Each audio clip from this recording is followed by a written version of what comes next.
بسم اللہ الرحمن الرحیم۔ وفاقی وزیر برائے اقتصادی امور حماد اظہر کا کہنا ہے کہ حکومت گزشتہ سال $10.5 ارب کا غیر ملکی قرضہ ادا کیا اور اب بھی یہ سلسلہ جاری ہے۔ موجودہ حکومت بیرونی قرضوں کی واپسی کے تمام ریکارڈ توڑ دے گی۔ اسلام آباد میں پریس کانفرنس کرتے ہوئے وفاقی وزیر نے موجودہ حکومت کی اقتصادی کامیابیوں کا ذکر کرتے ہوئے انہوں نے کہا کہ جاری مالی سال کی پہلی سہ ماہی میں حسابات جاریہ کے خسارہ میں گزشتہ سال کے مقابلے میں 64% کمی آئی ہے، جبکہ مالی خسارہ میں پہلی سہ ماہی کے دوران 50% تک کمی ریکارڈ کی گئی ہے۔ ان کا کہنا تھا کہ پرائمری بجٹ بیلنس کے ضمن میں رواں مالی سال کے پہلے 3 ماہ کے دوران $285 ارب کے اضافی آمدنی ہوئی اور اسی طرح غیر ملکی سرمایہ کاری میں 137% کا اضافہ ہوا ہے، جبکہ گزشتہ 3 سالوں میں غیر ملکی سرمایہ کاری منفی میں جا رہی تھی۔ حماد اظہر نے کہا ہے کہ 2017 کے بعد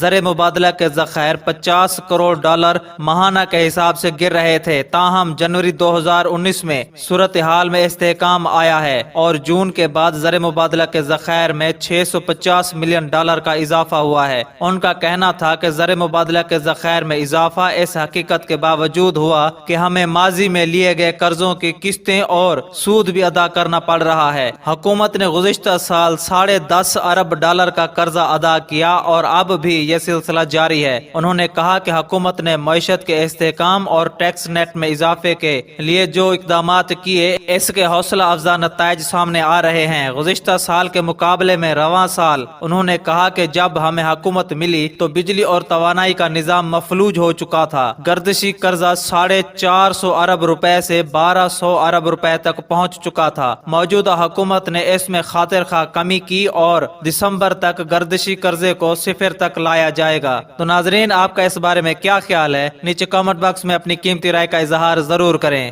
اللہ حافظ۔